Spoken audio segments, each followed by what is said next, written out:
आएगा तो जी नहीं, आपका फाइनल मार्क्स नहीं है। ये जो आपका निश्चित रहे कि आपका मार्क्स बढ़ने वाला है, ठीक है। रॉ मार्क्स जो है ये आपका फाइनल मार्क्स नहीं है, जो मार्क्स है वो बढ़ने का चांसेस रहेगा।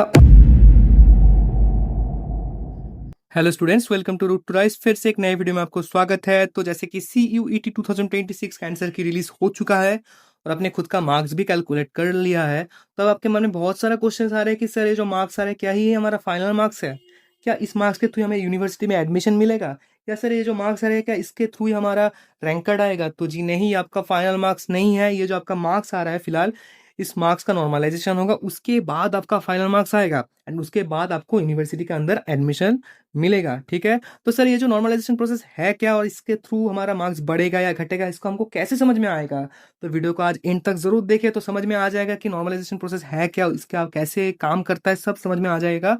तो वीडियो को एंड तक जरूर देखिए और चैनल को जरूर सब्सक्राइब कर दीजिए। और अगर आप इस साल ICAR के थ्रू कोई अच्छा यूनिवर्सिटी टारगेट कर रहे हो तो जरूर हमारे साथ व्हाट्सएप में जुड़िए। व्हाट्सएप ग्रुप का लिंक डिस्क्रिप्शन बॉक्स में है। चलिए वीडियो की तरफ बढ़ते हैं। तो वीडियो को शुरू करने से पहले हमको 3 टर्म्स के बारे में जानना है। पहला आता है रॉ मार्क्स, सेकंड आता है normalised marks and third percentile, ठीक है। फिलहाल परसेंटाइल का CUET ICAR के अंदर कोई काम नहीं है तो परसेंटाइल का हम छोड़ देते हैं।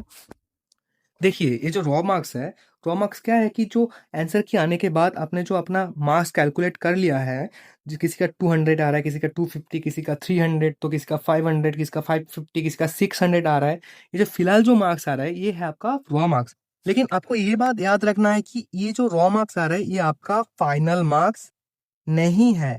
ये आपका फाइनल मार्क्स नहीं है। रॉ मार्क्स जो है ये आपका फाइनल मार्क्स नहीं है, ठीक है। तो सर कौन सा हमारा फाइनल मार्क्स होगा?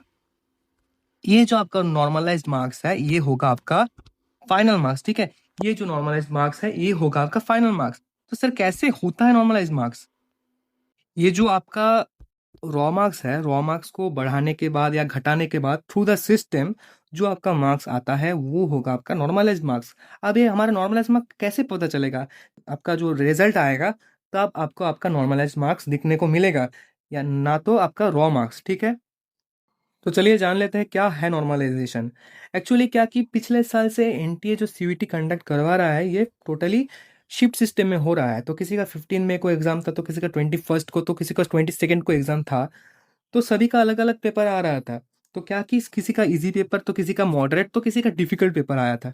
तो अब क्या कि सभी को सेम लेवल में लाने के लिए NTA ने क्या किया, नॉर्मलाइजेशन प्रोसेस को इंट्रोड्यूस किया। सभी को सेम लेवल में लाने के लिए किसी का पेपर मतलब इजी आ रहा था तो किसी का डिफिकल्ट आ रहा है, ये प्रॉब्लम सॉल्व करने के लिए क्या किया सभी को, जिससे सेम अपॉर्चुनिटी मिले, इसलिए NTA ने नॉर्मलाइजेशन प्रोसेस को इंट्रोड्यूस करवाया। अब चलिए एग्जाम्पल के तौर पे जानते हैं कि कैसे काम करते हैं नॉर्मलाइजेशन प्रोसेस, ठीक है।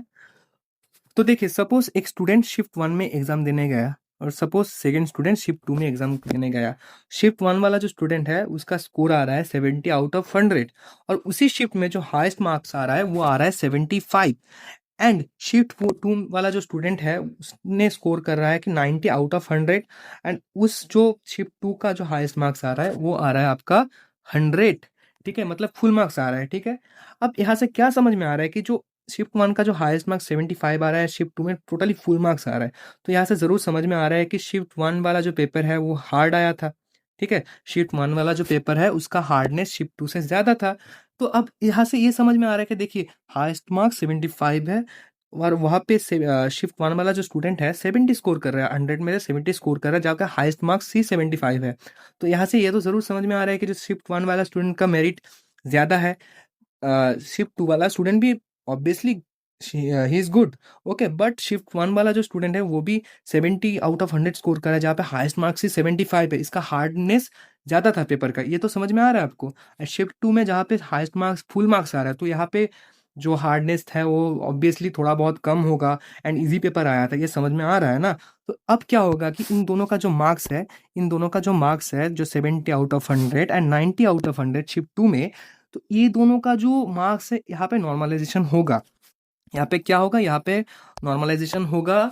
और क्या होगा कि शिफ्ट 1 वाला जो पेपर था वो डिफिकल्ट होने के नाते और शिफ्ट 2 वाला इजी पेपर होने के नाते क्या होगा कि शिफ्ट 1 वाला का जो मार्क्स है वो बढ़ने का चांसेस रहेगा और शिफ्ट 2 वाला जो पेपर है वो इजी होने के नाते उसका मार्क्स घटने का चांसेस है। ठीक है, क्या बोला मैंने कि shift one is more difficult.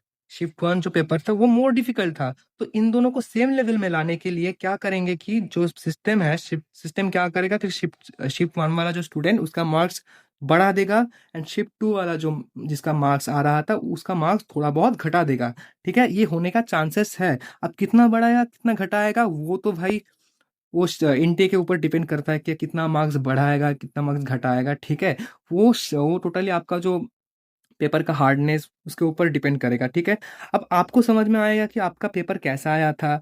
आपका पेपर हार्ड आया था, मॉडरेट आया था, तो इजी आया था, तो ये आपके ऊपर डिपेंड करेगा, आपको समझ में आएगा। ठीक है, और टोटली ये जो नॉर्मलाइजेशन प्रोसेस है टोटली मतलब आप बोल सकते हैं कि फिजिक्स के पेपर के ऊपर डिपेंड करता है, क्योंकि बायोलॉजी का जो पेपर है, बायोलॉजी का पेपर ऑलमोस्ट सभी का सेम आया था। ठीक है, लेकिन फिजिक्स का पेपर जितना दूर मैं जानता हूँ कि किसी का इजी आया था, तो किसी का मॉडरेट, तो किसी का बहुत डिफिकल्ट आया था। तो फिजिक्स का पेपर अगर तुम आपका बहुत डिफिकल्ट आ जाता है तो वहाँ पे आपका चांसेस रहता है कि 30-40 मार्क्स, और फिर एंड कहीं कहीं 50 मार्क्स भी बढ़ने का बहुत चांसेस रहता है। ठीक है, तो फिलहाल जिनका मार्क्स थोड़ा बहुत कम आ रहा है तो मतलब चिंता मत कीजिए। ठीक है, तो आप मैनिफेस्ट कीजिए कि जिससे आपका मार्क्स बढ़ जाए। ठीक है, और ऐसा पिछले साल भी हुआ था, किसी का 450 आ रहा था तो किसी का 400 आ रहा था, लेकिन उन लोगों का फिजिक्स का जो पेपर था, फिजिक्स का पेपर टफ आ गया था। ठीक है, तो फिजिक्स का टफ आ गया था पेपर, तो इसलिए क्या हुआ था कि उसका जो मार्क्स है 50-60 मार्क्स बढ़ गया था। ऐसा ऐसा भी स्टूडेंट्स है 50-60 मार्क्स पिछले साल उनका बढ़ गया था। ठीक है, क्योंकि उनका जो फिजिक्स पेपर है वो टफ आ गया था। ठीक है, और बहुत सारे स्टूडेंट्स के ये भी हुआ था कि जिनका मतलब पेपर थोड़ा सा इजी आ गया था तो उनका 20-30 नंबर घट भी गया था। ठीक है, तो ऐसा होता है। तो यही था आपका जो नॉर्मलाइजेशन प्रोसेस, शायद आपको समझ में आया है थोड़ा बहुत। अब कितना बढ़ेगा घटेगा ये तो टोटली एनटीए के ऊपर डिपेंड करता है। ठीक है, लेकिन अगर आपका जो पेपर है, पेपर का हार्डनेस ज़्यादा था, तो आप ये निश्चित रहे कि आपका मार्क्स बढ़ने वाला है। ठीक है, आप निश्चित तौर पे रहिए कि आपका मार्क्स जो है बढ़ने वाला है। ठीक है, और फिर से मैं आपको बताऊंगा कि अगर आप इस साल आईसीआर के थ्रू कोई अच्छा यूनिवर्सिटी टारगेट करो तो ज़रूर हमारे साथ व्हाट्सएप में जुड़िए। व्हाट्सएप ग्रुप का लिंक डिस्क्रिप्शन बॉक्स में है, या तो आप ये जो क्यूआर है, क्यूआर को स्कैन करके आप हमारे जो व्हाट्सएप ग्रुप में है ज्वाइन कर सकते हैं। और हमने एक वीडियो बनाया है हमारे चैनल में, है course wise category wise cut off, जो जिसका लिंक भी डिस्क्रिप्शन बॉक्स में है, वहाँ से जाके आप चेक कर सकते हो आपका जो जितना मार्क्स आ रहा है उस पर आपको कौन सा कोर्स मिलने वाला है। वीडियो को आप जाके चेकआउट कर सकते हैं। और हमने एक मेंटरशिप प्रोग्राम लॉन्च किया है जहाँ पे हमारा जो ICR experienced and ICR qualified जो मेंटर्स है आपको मेंटरशिप देंगे, जिसका प्राइस जस्ट 299 है। जहाँ पे बाकी जो काउंसिलर्स है वहाँ पे आपको 1000 रुपीज़ 2000 रुपीज़, कोई 900 रुपीज़ चार्ज कर रहे हो, वहाँ पे हम सिर्फ 299 रुपीज़ में आपको देंगे 1:1 मेंटरशिप सपोर्ट। एंड आपका जो जितना रैंक आ रहा है उसके थ्रू आपको जो बेस्ट आपको जो मिलना चाहिए, बेस्ट यूनिवर्सिटी, वो हम आपको प्रोवाइड करेंगे। सिर्फ प्राइस कितना है 299 में आप ज्वाइन कर सकते हैं थ्रू हमारा व्हाट्सएप में जाइए, हमारे मेंटर्स के साथ आप जुड़िए और हमारे मेंटरशिप आप ले सकते हैं। ठीक है, तो वीडियो को यहाँ तक ख़त्म करते हैं, मिलते हैं एक नए वीडियो में, तब तक के लिए goodbye, thank you so much.